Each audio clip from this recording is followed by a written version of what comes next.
प्रिय विद्यार्थियों, आज हम विदुर नीति के 34वें अध्याय के अंतर्गत 58 से लेकर 65 तक पद्यों की व्याख्याओं का अध्ययन करेंगे। एतानि निगृहीतानि व्यापादयितुम् अपि अलम् अविधेया इवादान्ता हया पथि कुसारथिम्। इस पद्य के अंतर्गत महात्मा विदुर धृतराष्ट्र को बताते हैं कि जिस प्रकार अनाड़ी सारथी को अश्व मार्ग में ही गिराकर उसकी मृत्यु का कारण बनते हैं, उसी प्रकार जो व्यक्ति अपनी इंद्रियों को वश में नहीं करता है वह व्यक्ति सांसारिक माया मोह में आबद्ध रहता है और वह इंद्रियां उसके विनाश का कारण होती हैं। एतानि अनिगृहीतानि, निगृहीतानि अर्थात वश में न की हुई, एतानि ये इंद्रियां मनुष्य को व्यापादितुम् अपि अलम् मार डालने में उसी प्रकार समर्थ होती है जैसे अविधेया अशिक्षित, अदांता उच्छृंखल या वश में न आने वाले, हया अश्व पथि मार्ग में कुसारथिम कुसारथी को अनाड़ी सारथी को मार गिराते हैं। अर्थात जिस प्रकार अशिक्षित वश में न आने वाले अश्व अनाड़ी सारथी को गिराकर मार देते हैं, उसी प्रकार ये अजितेंद्रिया इंद्रियां मनुष्य के विनाश में समर्थ होती हैं। अनर्थम अर्थते पश्यन् अर्थम चेव अपि अनर्थते इंद्रियश्चे अजिते वालाः सुदुखम मन्यते सुखम। जिस व्यक्ति की इंद्रियां उसके वश में नहीं होती हैं, ऐसा अज्ञानी व्यक्ति अनर्थ को अर्थ और अर्थ को अनर्थ समझते हुए कार्य व्यवहार करता है। इसी का वर्णन यहाँ विदुर के द्वारा किया गया है। अजिते अर्थात जो जीती नहीं गई है ऐसी इंद्रियों के कारण, वालाः अज्ञानी मनुष्य अनर्थम अर्थते पश्यन् अनर्थ को अर्थ के रूप में देखता है, अनर्थ को अर्थ के रूप में मानता है, और च एव अपि अनर्थते अर्थम और अर्थम सुख साधन आदि को अनर्थते अनर्थ समझने लगता है, और ऐसा वह व्यक्ति सुदुखम बहुत बड़े दुख को भी सुखम मन्यते सुख मान बैठता है। अर्थात कहने का भाव यह है कि जिस मनुष्य की इंद्रियां वश में नहीं होती है वह मूर्ख अज्ञानी व्यक्ति छल कपट से प्राप्त द्रव्य को ही अर्थ समझता है और उन्हीं को श्रेष्ठ मानता है, और जबकि वह अर्थ को अनर्थ के रूप में देखता है। और ऐसा जो अजितेंद्रिय व्यक्ति होता है वह महान दुख को भी सुख स्वरूप समझने लगता है, और वही ऐसे जो व्यक्ति हैं वही सांसारिक माया मोह में आबद्ध रहकर दुखी रहते हैं, विनाश को प्राप्त होते हैं। धर्मार्थो य परित्यज्य स्यात् इंद्रिये वशानुगः श्री प्राण धन दारेव्य क्षिप्रम से परिह्यते। इस पद्य के अंतर्गत महात्मा विदुर कहते हैं कि जो व्यक्ति इंद्रियों के वशीभूत हो जाते हैं, अर्थात इंद्रियों के अनुसार ही कार्य करते हैं, इंद्रियों पर नियंत्रण करना नहीं जानते हैं, ऐसे वह व्यक्ति इस संसार में ना तो यश ही प्राप्त कर पाते हैं, ना अपने जीवन को सुरक्षित रख पाते हैं, उसका धन वैभव सुख सुविधाएं समस्त विनाश को प्राप्त हो जाती हैं। तो उसी का वर्णन करते हुए वे धृतराष्ट्र को समझाते हुए कहते हैं, धर्मार्थो य जो मनुष्य धर्मार्थो धर्म तथा अर्थ का, धर्म और धर्म नीति से ही प्राप्त किए हुए अर्थ का परित्याग करके इंद्रिय वशानुग है, इंद्रियों के वशीभूत हो जाते हैं, स वह व्यक्ति क्षिप्रम शीघ्र ही श्री प्राण धन दारेव्य, श्री राज्य लक्ष्मी, प्राण जीवन धन धन संपदा, दारिद्र्य और स्त्री से परिह्यते रहित हो जाता है। अर्थात जो मनुष्य धर्म अर्थ का परित्याग कर देता है, इंद्रियों के वशवर्ती हो जाता है, अर्थात इंद्रियों के अनुसार कार्य करने वाला बन जाता है, इंद्रियों का दास बन जाता है, ऐसे व्यक्ति की शीघ्र ही यश, जीवन, धन, स्त्री, परिवार, बंधु बांधव सब उससे दूर चले जाते हैं। वह इन सब से विहीन हो जाता है। अर्थानाम ईश्वरो य शाद इंद्रियाणाम अनीश्वरः इंद्रियाणाम अनीश्वर्यात् ऐश्वर्यात् भ्रश्यते ही स। यह जो मनुष्य अर्थानाम अर्थात धन संपत्तियों का ईश्वरः स्वामी हो जाता है, किंतु इंद्रियाणाम अनीश्वरः इंद्रियों का स्वामी न होकर दास बन जाता है। अर्थात जो मनुष्य धन संपदा इत्यादि का तो स्वामी बन जाता है, प्रभु बन जाता है, किंतु इंद्रियाणाम अनीश्वरः इंद्रियों का दास बना रहता है, इंद्रियों को वश में नहीं कर पाता है।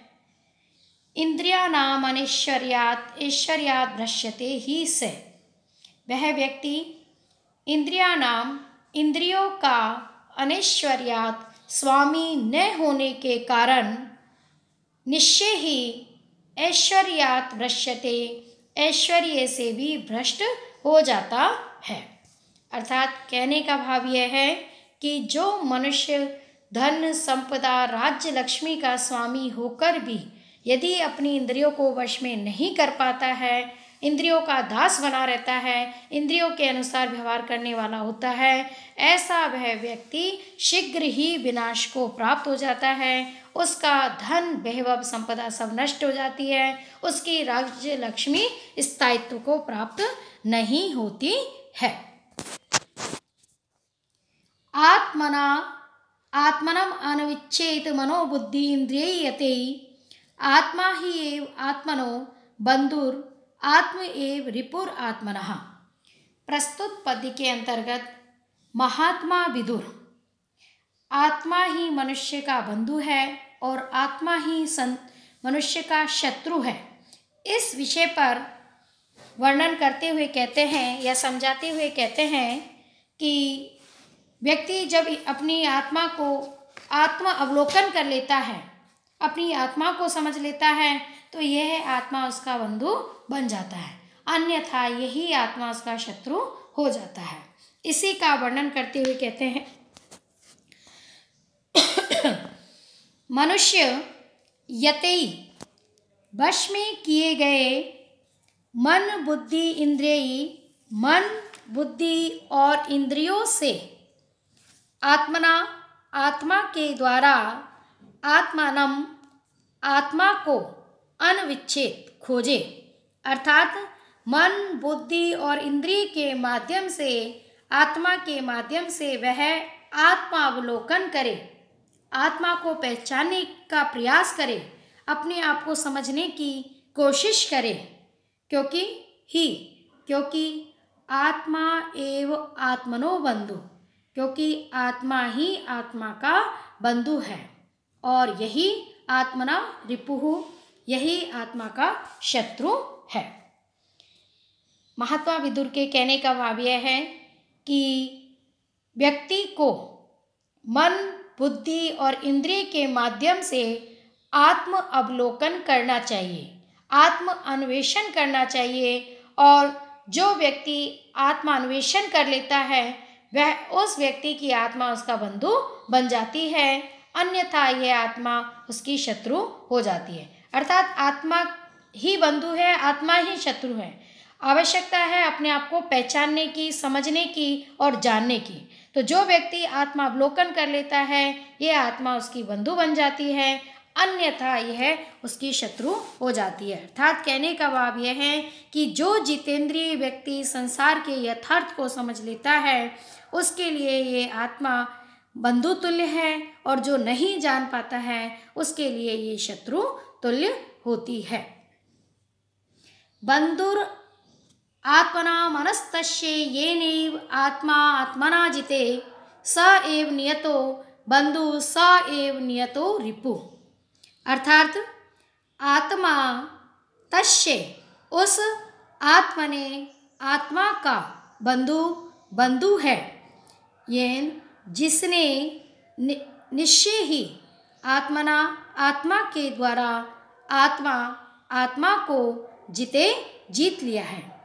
यह आत्मा उसका बंधु है जिसने इस आत्मा को आत्मा के माध्यम से जीत लिया है। अर्थात अपने व्यवहार के माध्यम से, अपने मन बुद्धि और इंद्रिय के माध्यम से जिसने इस आत्मा पर नियंत्रण कर लिया है, आत्मा अवलोकन कर लिया है, उसकी यह आत्मा बंधु है।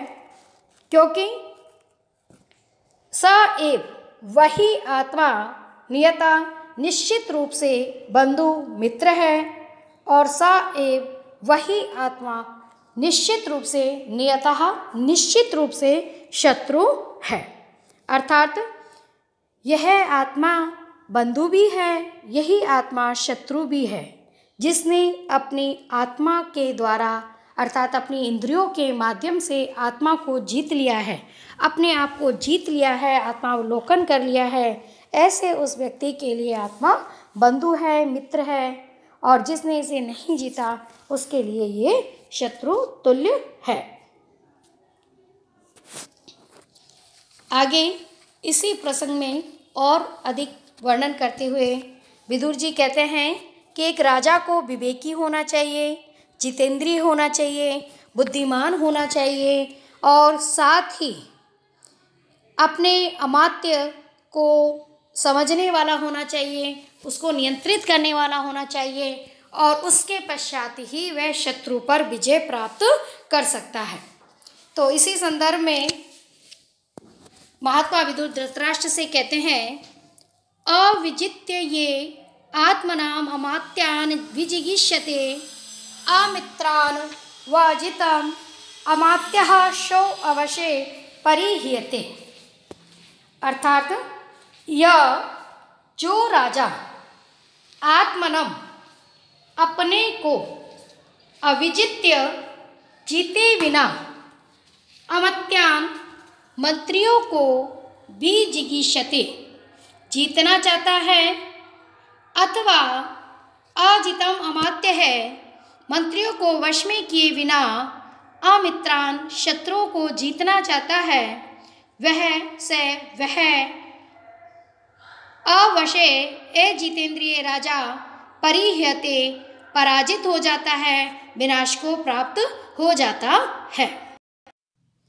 अर्थात यहाँ महात्मा विदुर धृतराष्ट्र को ये समझाने का प्रयास करते हैं कि राजा के लिए जितेंद्रिय होना अति अनिवार्य है, और जितेंद्रिय राजा ही मंत्री को नियंत्रित कर सकता है, और मंत्री को नियंत्रित करने के पश्चात ही राजा शत्रु पर विजय प्राप्त कर सकता है। अतः राजा की विजय के लिए उसका जितेंद्रिय होना अति अनिवार्य है। जो अपनी इंद्रियों को जीतने का सामर्थ्य नहीं रखते हैं, ऐसे वे राजा विनाश को प्राप्त हो जाते हैं। तो इसलिए महात्मा विदुर धृतराष्ट्र को ये समझाने का प्रयास करते हैं कि राजा का सर्व प्रमुख गुण है जितेंद्रिय होना, अपनी इंद्रियों को वश में करना। तो आपको पहले जितेंद्रिय होना चाहिए, क्योंकि जो राजा जितेंद्रिय होता है वही मंत्री को वश में कर सकता है। और जैसा कि किरातार्जुनीयम में भी भारवी जी ने कहा है कि राजा और मंत्री दोनों के अनुकूल होने पर ही राज्य वृद्धि को प्राप्त करता है, उन्नति को प्राप्त करता है।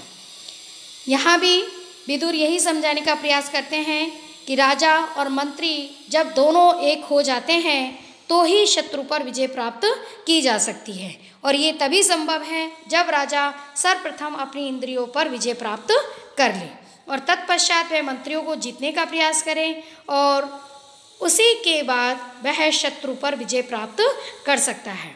और जो बिना इंद्रियों को जीते मंत्री को जीतना चाहता है या शत्रुओं को जीतना चाहता है वह राजा कभी भी विजयी ही नहीं होता है, पराजय को ही प्राप्त होता है, विनाश को ही प्राप्त होता है।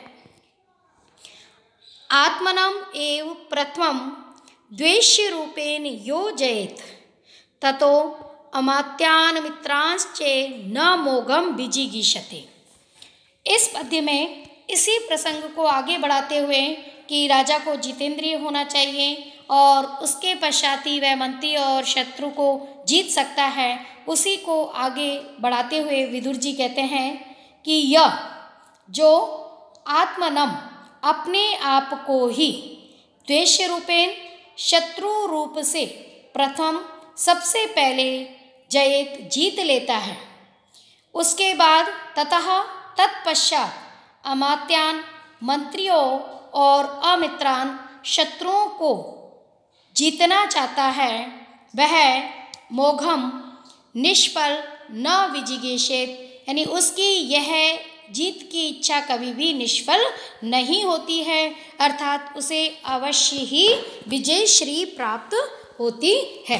अर्थात जो राजा सबसे पहले अपने आंतरिक शत्रुओं को जीत लेता है, अपनी इंद्रियों को वश में कर लेता है, वही राजा, और उसके बाद जब वह मंत्री और शत्रु को जीतने का प्रयास करता है तो निश्चय ही उसे सफलता प्राप्त होती है। ऐसा वह राजा फिर विजय को प्राप्त करता है। आज का वीडियो हम यहीं पर पूर्ण करते हैं। आगे के प्रसंग का अध्ययन हम अपने अगले वीडियो में अपलोड करेंगे। तब तक के लिए आप सभी का बहुत बहुत धन्यवाद।